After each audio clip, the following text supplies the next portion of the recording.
Right, let's get the race underway. Let's try to speculate what's happening next year as the lights go out. Who's hooking up nicely? Oh, Holland away very... Oh!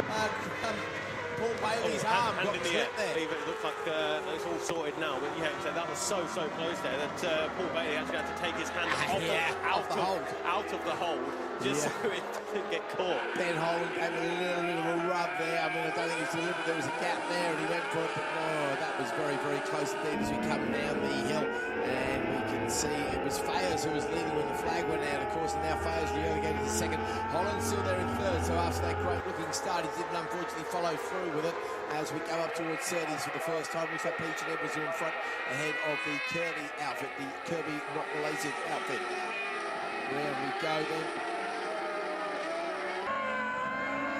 Sort of clearways onto Clark Cove, and it is going to be, as you were previously before the red flag, then Andy Peach and Ken Edwards leading from Paul and Tom Kirby, but the has changed around, swapped around from what it was earlier. The 62 leads the 65 then. Chris Wright and Paul Bailey, of course, they are the past two championship winners, aren't they? 2022, 2023 Formula One Bemsee champions there. Chris Wright and Paul Bailey on the number 62 outfit. They're third overall and third on the circuit at this stage, ahead of Jim Fayers and Mark Fox. I can't see who that is there in fifth position, and it's Ben Holland and Wayne Stevens, in fact. So Ben Holland and Wayne Stevens there, a bit of a clear track between themselves and the outfit behind. That is Maria Costello and Alice Smith. They are sixth overall there, just ahead of the number 7 of Smith and Smith, who are second in class. But it looks as though their lot went out a little bit after a few people behind them, so it may want to be in a few changes of position further down the order in the Formula 2s, as Andy Peach and Ken Edwards again gets the power down and comes around to complete lap number 2, the first of the flying laps, and it's a 52.390 for Andy Peach and Ken Edwards. The fastest lap we've seen all weekend was that one of Paul and Tom Kirby yesterday afternoon, of 52.032. Through Paddock Hill Bend, through the dip, up to Druids. That is where we find our race leaders. They're already on the twins down now, in towards Graham Hill Bend, and Ken Edwards hanging over to the left-hand side. It looks as though they just about missed the apex there, unfortunately, but likewise Paul and Tom Kirby. A little bit wide for Jim Fayes and Mark Fox there, and the back end protesting as he gets the power down through that rather wide rear tyre. And as they go in towards 30, they just about hold on to the position ahead of Ben Holland and Wayne Stevens. I'm a little bit annoyed about, I feel I'm not annoyed about it, but I'm a little bit sorry for Ross Buchanan and Adam Evans there, because that would have been, if they finished this race and indeed won this race, that would have been not only their 6 wins of the weekend, but it would have been the first time they've actually won all 4 races in a weekend ever. So that would have been a real confidence boost ahead of their program to go to the TT next year. However, such is life, such is racing life. Look at Peach and Edwards drifting around Druids. They really light that sucker up, don't they? They come down to Graham Hill. If you can listen out there at the track, you can hear them slipping the clutch. Bit of a twitch there from the outfit behind the Kirby outfit. They have a look over their shoulder. They can see it is Wright and Bailey there in third, leader of the club's classes, but it's still a battle between Fayers and Fox and Holland and Stevens for the minor placings there as well. Kirby and Kirby go purple as sector 1 there, so they're trying to close that gap between Peach and Edwards, which was out to just over a second at the end of the first lap. I reckon that's closed down a little, Bradley, because they're looking very determined indeed as they come across the line.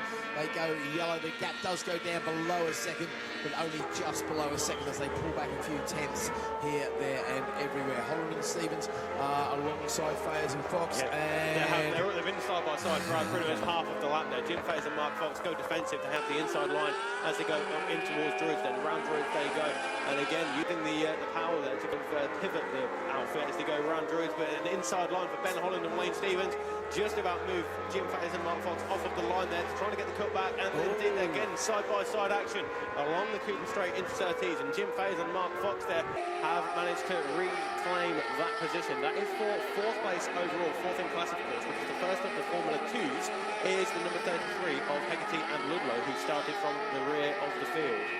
That gap between the leading two comes down once again. It was 0.938, it's now 0.714, but it's a yellow lap for both the leading two.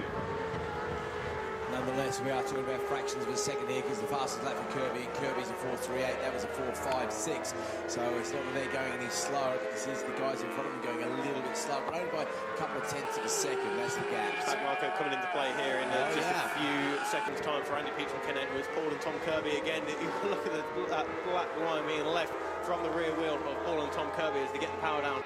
And it's going to be Andy Peach and Ken Edwards who get to that tail ender first. They go for the outside. Likewise, Paul and Tom Kirby, do they, or will they get the cut back as they go underneath, around clearways and through Clark Curve? And Andy Peach, Ken Edwards, and likewise Paul and Tom Kirby around the outside of that back marker. So it's pretty much as you were, 4 leads to 27, and it was 0.714 the previous time around. This time around it's 0.613, so in fact it came down by a tenth. Going to be interesting to see what happens when our club runners catch up with the back marker there. Wright and Bailey will get to them first, of course. Obviously, they've got a little bit of a gap, but Fayers and Fox having a good battle there with Ben Holland. If they got the top there, we're keeping an eye on that back marker. Very slow round Druids as Wright and Bailey come swooping down. Now, Wright and Bailey might actually get held up here with Graham Hill unless they can punch their way past. Oh, when they do, before Graham Hill, that was a critical move. Fayers and Fox, though, they go for the outside pass. Looks like the outfit is holding a very tight line. They're staying out of the way. So that's a very good, sensible riding from the back marker, knowing that the leaders are coming up on them. Obviously, they recognise the fast outfits just from the sheer way the stickers are getting sucked off the side of their outfit, basically, as the leaders come back towards us once again. 0.613 was the gap last time. This time over the line, the gap goes down to 0.556. Kirby and Kirby are coming on fast. Down the hill they go. Wright and Bailey a little bit further back. Fayers and Fox, Holland and Stevens. No change at all. Hegarty and Ludlow going fast. Leader of the F2's outfits there. 3.3 seconds back. We used to see the F2 outfits go a little bit quicker than the F1s here sometimes. So clearly the F1s have lifted their game a little bit. Costello and Smith in a good second place there. It's a great chain for Ross Buchanan and Adam Evans that they cut. Oh, somebody's spinning there. There's a spin at the Druids there. Very quick spin, mind you. But that was a quick little rotation from Wright and Bailey. I think, was it? Yes, it was. Wright and Bailey have dropped down to behind Hegarty and ahead of Costello now. No, there we go. Going for a quick little waltz. Our champions, of course, they too, I think, we're looking for 4 wins here on the weekend. Well, they're going to have to really earn that one. Because unfortunately, well, it is fortunately, they hung on to it. Because obviously the trouble with spinning one of these suckers is that you can lose your passenger very quickly as well. Looks like we've got somebody in the corporate box over there cheering on one of the teams. Or you should have let us know. I could have given you a special mention. Hey ho, a bit late now, but next time, please do get in touch and we'll happily give you a shout out. No problems at all. As Peach Edwards, Kirby and Kirby over the line with the fastest lap of 52.312. Fayers and Fox now move into the lead of the club F1s by 9/10 of a second from Holland and Stevens. Can they finally hang on and win at their second ever track? They picked up a few wins at Sneddon. That was their first ever wins, and boy, were they happy pandas. They possibly could have won at Cadwell if unfortunately James Fayers wasn't feeling sick on the Sunday when Wright and Bailey picked up a 10-second penalty. But this time I think they could be doing it perfectly legitimately as they did at Sneddon when they took their first ever win. We're running out of laps, of course. Over the line we're going to come. There's going to be 9 laps left in this race. So 3/4 of the race done.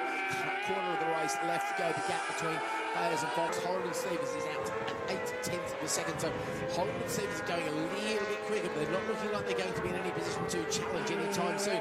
Tell you where the challenge might be coming from, and that's at the front there, Bradley, because look at those leaders. They were 6/10 of a second separating them over the line. I reckon there's about 6 bike lengths at the moment as they come into Surtees, into what is rapidly becoming a sunny track. The sun is finally out here at Brands Hatch, albeit a low winter sun virtually.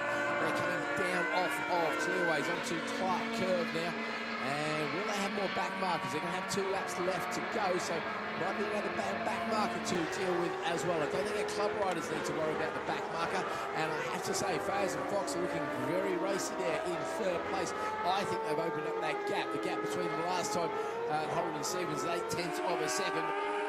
This time, I think that gap between themselves and Ben Holland and Stevens there is going to go, 2.8 seconds. That's a dodgy lap there for Holland and Stevens. In fact, it looks like Hegarty and Ludlow might be closing them down. That's the little F2 outfit there. There's something wrong. Something wrong with that Holland outfit, isn't there, Bradley? That's going far too slowly all of a sudden, isn't it? Yeah, you can say they are losing a few positions a lot of time here as well as they come around Druids and down towards Graham Hill Bend. There's Jim Fayers and Mark Fox then leading the Bemsee Formula 1s at the moment, which of course the leading 2 are British runners, and when they come across the line this time around, it will be the last lap, and the gap that was 0.6 of a second is most definitely not that anymore. They're making their way through on Burns and Fairhurst. As they come across the line there's not even a bike length, as Kirby and Kirby go to the outside and do take the race lead as we go on to the final lap. It was 0.074 as they came across the line in favour of Andy Peach and Ken Edwards, but it is now Paul and Tom Kirby who have the advantages. There's going to be one, potentially two back markers that are going to come into play here for them, as Andy Peach and Ken Edwards again take that race lead away from the Kirbys. Again, a twitch from the rear end as they get the power down on the exit of Graham Hill Bend onto the Cooper Straight. Then one back marker has been passed then by Andy Peach and Ken Edwards, and they move to the outside of the circuit then, so they won't play a part there. And again, looks like Andy Peach and Ken Edwards getting a little bit held up there. They go for the long way round. I don't think Paul and Tom Kirby are close enough to capitalise on this one, Keith. I thought they might have got there because it looked like leaders are being held up by quite a bit. But you're right, they didn't manage to get close enough for some reason. Maybe a quick misgear or something like that. So it is Ken Peach, Andy Peach and Ken Edwards taking the win there. Paul and Tom Kirby, no relation. They come across the line in second place. They're relatively slow that time, both about a second and a half away from their best laps. Couple of seconds for the Kirbys, in fact. But more importantly for Fails and Fox, I don't know if they actually know they've won the race. They would have seen how the rotating outfit of their main rivals, and I think they'll know that Ben Holland is behind them. And as Holland can actually hang on to some points there, Wright and Bailey come across the line. They are going to finish in fourth place in class, which actually means second in the club championship. Haggerty and Ludlow take the F2 win. Costello and Smith come second in that particular battle, with Smith and Smith behind them in the third of the F2s. Wakely, Hilditch, and I think unfortunately Holland and Stevens don't make it to the end, which is a great shame. So I'm looking at the board there, mate. Looks like we've got a couple of outfits, unfortunately, that have got to get the old shove it back with the band with the feet resting on the bumper routine. Yeah, well, Holland and Stevens are still showing he's not coming across the line there. They are showing his retirement now, unfortunately. The number 38 of Moss and Hope retired back into the pits. I can see